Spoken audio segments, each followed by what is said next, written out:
onalar uchun tug'ish yoshini eng zo'r yoshi 28 yoshdan boshlanadi. 28 dan keyin ham ona psixologически tayyor bo'lar ekan, ham fiziki tayyor bo'lar ekan. O'sha paytda ham ruhan, ham tanan sog'lom bola tug'ilar ekan odatda.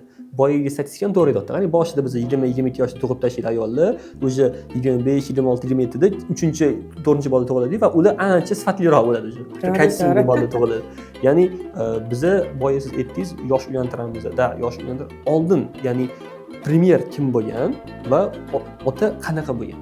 Otadan bola o'rgangan qanaqa ota bo'lishi, onadan bola o'rgangan qanaqa ona bo'lishi. Ya'ni uyda namuna bo'lgan tayyor. Albatta.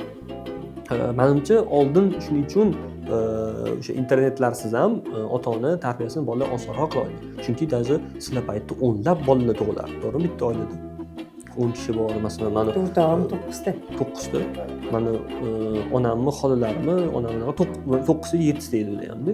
Ya'ni shuncha bolani tarbiya qilishgan-ku. Eng qizig'i buvim ham o'sha paytda shu katta buvi deymiz, ular ham ishlaganlar. Bitta o'zlari tarbiya qilganlar yana. Erlar o'tib ketgan bo'lgan. Ya'ni bundoq qarasangiz, o'sha qiyinchilik o'sha payt ham bo'lgan. Ikkita ishlagan ekan. Kutubxonada ishlaganlar va kechqurun maktabda o'borishlar qilgan ekan. Ya'ni hamma narsa qilingan, lekin bolalar rostdan yaxshi hammalik. Ya'ni anaqalik oqibatli, hamma birini xabar olib turgan yaxshi, lekin hozir ota-onalar ikkita, uchta farzandli bor, lekin shunda ham ulgurishmayapti.